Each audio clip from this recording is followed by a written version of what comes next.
Bonjour à tous, bienvenue dans cette nouvelle vidéo. Bon dimanche à vous. Je ne sais pas quand vous regardez cette vidéo. Écoutez, là je viens d'arriver à Montréal, donc à l'hôtel Burks, comme la dernière fois quand je vous avais fait une vidéo d'ici. Et je vous parle un peu tard, là il est plus de minuit maintenant, le samedi soir. J'ai invité mes parents au restaurant à l'hôtel, ils sont avec moi à l'hôtel justement. Et écoutez, cet après-midi j'avais un coaching avec un des membres de Devenir Consultant.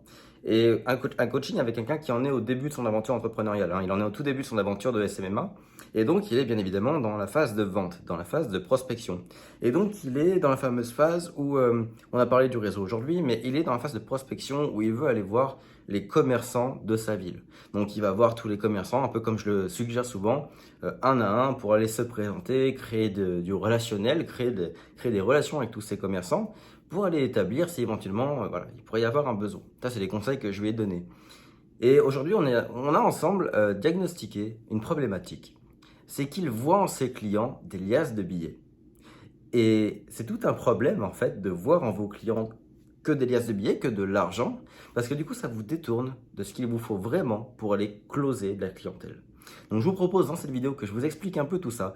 Pourquoi il ne faut pas voir vos clients uniquement comme des liasses de billets. Oui, vos clients seront des revenus, bien évidemment, c'est le principe de la boîte, mais je vais vous expliquer dans cette vidéo pourquoi vos clients ne sont pas juste des billets, ils sont bien plus que ça, et c'est important pour vous, y compris pour gagner plus. Avant d'attaquer le sujet, venez me rejoindre sur Instagram. Ce mois-ci, je publie tous les jours, chaque jour, des reels, des photos. Également, venez me rejoindre sur YouTube en vous abonnant et en likant cette vidéo pour me montrer que ça vous plaît, que vous aimez ce concept de une vidéo par jour au mois de juin. Ça m'encourage beaucoup à en faire quand je vous vois réagir, quand je vous vois nombreux à les voir et à me mettre des pouces. Ça me montre qu'en face, ça vous aide également. Et également, venez me rejoindre pour le webinaire live qui aura lieu le mardi 22 juin prochain. Le lien d'inscription est en description de cette vidéo. Pas d'inquiétude si vous voyez cette vidéo après le 22 juin, le lien sera toujours là, toujours valide. C'est juste la date qui aura changé parce qu'il y aura une prochaine session, bien évidemment. Allez, attaquons le sujet. Pourquoi est-ce qu'il ne faut pas voir vos clients comme uniquement des liasses de billets? Alors ça, c'est un problème, comme je vous le dis, c'est soulevé aujourd'hui par le coaching que j'ai eu avec le membre de Devenir Consultant, mais c'est un problème que j'ai vu quand même assez régulièrement et que j'ai moi-même connu. Le problème, quand on n'a pas encore d'argent, quand on démarre, c'est qu'on est obnubilé par l'argent. C'est normal. Quand on manque de quelque chose, on est obnubilé par cette chose en question. Quand on manque d'argent, la seule chose qu'on veut, c'est de l'argent. La première chose qui va vous pousser à vous lancer dans l'entrepreneuriat, dans le business en ligne, c'est gagner de l'argent, d'une certaine façon, via de la liberté, un style de vie, etc. Mais c'est quand même de gagner de l'argent. Donc c'est quand même une motivation première pour votre business. Et ça, je le comprends complètement. Ce qui fait que quand vous allez prospecter, très souvent, on voit la prospection comme une recherche d'argent. Et c'est là où il y a un problème, c'est que si vous rentrez dans un commerce, où vous appelez un prospect, où vous allez rencontrer quelqu'un tout simplement, en le voyant comme une potentielle source de revenus, vous vous concentrez sur vous. Vous vous concentrez sur votre problème qui est le manque d'argent. Et du coup, vous allez être focus sur vous et être imperméable à tout ce qui va se passer de l'autre côté. C'est-à-dire que si par exemple, le client a un besoin X et que vous êtes concentré sur votre besoin d'argent, mais vous allez penser aux offres que vous avez préparées. Par exemple, le client il peut avoir besoin de publicité Facebook. Mais si vous, chez vous, vous êtes concentré sur une belle offre de service pour du recrutement ou pour un site web, si vous ne pensez qu'à l'argent, à le voir comme un potentiel revenu, vous allez y aller et essayer de lui vendre votre offre. Vous allez essayer de lui vendre votre forfait de site web, votre forfait d'offres de recrutement, etc.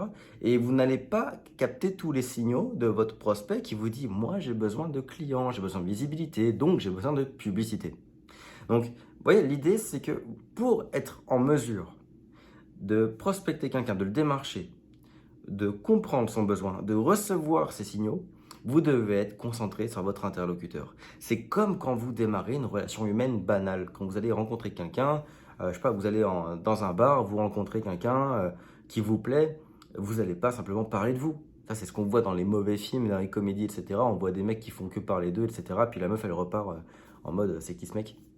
Justement, parce que le mec en question ne faisait que parler de lui, il ne faisait que penser à lui.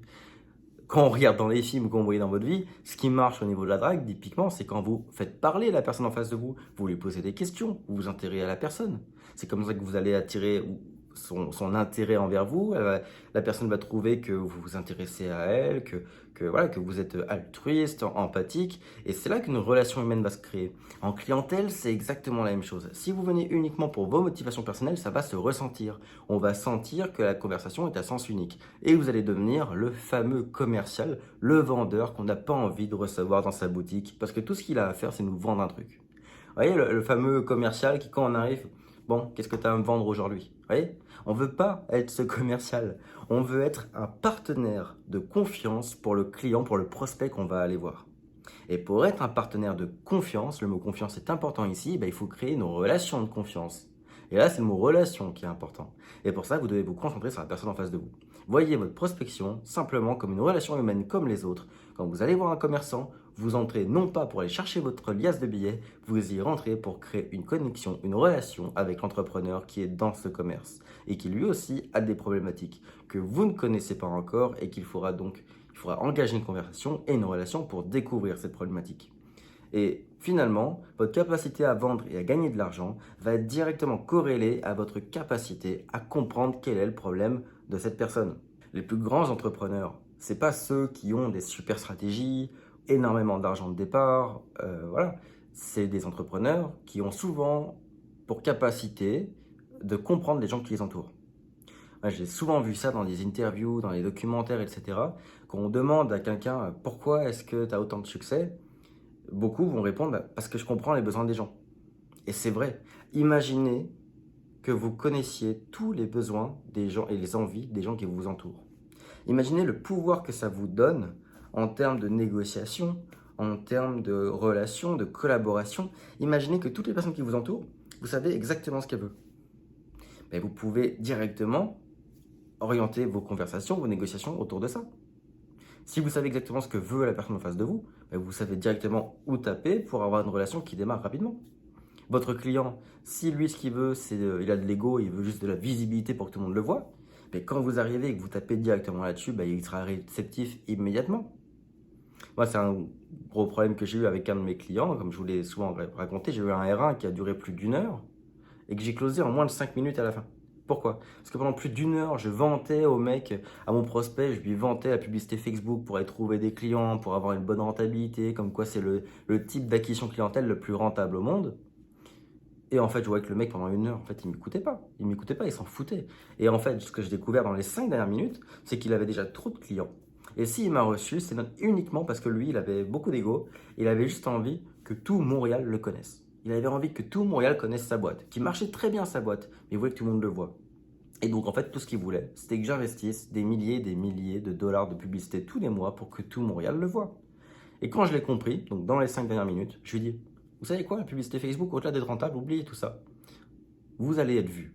Pour 2, 3, 4 000 dollars par mois, tout le monde vous verra. Tout le monde saura qui vous êtes, tout le monde vous verra 3 fois par jour. 5 minutes plus tard, je repartais avec le contrat signé. Parce qu'enfin, au final, au bout d'1 heure, j'avais compris ce que le prospect voulait. Et c'est là que ça a tout changé et que le closing a pu se faire. Donc en résumé, oui, vous avez besoin d'argent. Oui, j'ai connu cette situation aussi et je comprends que c'est un manque qu'il est difficile d'ignorer. Oui, vos prospects, vos clients représentent des rentrées d'argent. Et effectivement, la personne en face de vous peut effectivement vous payer votre loyer, à manger, etc. J'en ai conscience. Mais non, malgré tout ça, essayez quand vous allez prospecter de ne pas avoir tout ça en tête. Restez focus sur le fait que la personne en face de vous, c'est avant tout un entrepreneur qui a aussi des problèmes au quotidien, des problématiques qui ne sont pas forcément le manque d'argent. Et contrairement à ce qu'on pourrait penser, c'est pas parce qu'on manque pas d'argent qu'on n'a aucun problème. Qu'au début, quand on manque d'argent, on se dit que c'est le plus gros de tous les problèmes. Mais il y a plein d'entrepreneurs autour de vous, des entreprises qui ont plein d'argent, mais qui ont d'autres problématiques que vous pouvez peut-être résoudre. Donc, quand vous allez prospecter, restez focus sur votre interlocuteur, sur les problèmes de votre interlocuteur, pas sur les vôtres. Et vous allez voir d'un coup, normalement, tout devrait se déverrouiller en termes de relation clientèle, en termes de vente. Vous allez voir comme le fait de vous intéresser à la personne en face de vous va tout changer, vraiment. Donc voilà, c'était une vidéo un peu courte, un peu face cam, j'ai pas trop travaillé le setup, le fond, etc. Mais la lumière, écoutez, je me filme dans le noir avec une ring light, donc désolé pour la qualité globale de la vidéo en termes d'image, mais je trouvais simplement intéressant de vous parler de ce sujet. Il est tard, mais je tenais vraiment à vous en parler. C'est quelque chose qui m'a sauté un peu aux yeux aujourd'hui pendant mon coaching. J'espère que vous a plu. J'espère que si jamais vous vous reconnaissez là-dedans, vous pourrez agir en conséquence et aller régler ça dès les prochains dès les prochaines opérations de prospection. En attendant, je vous retrouve demain pour une prochaine vidéo. Là, je vous laisse profiter de votre dimanche en famille, comme je vais le faire également. Et je vous dis à demain pour une nouvelle vidéo.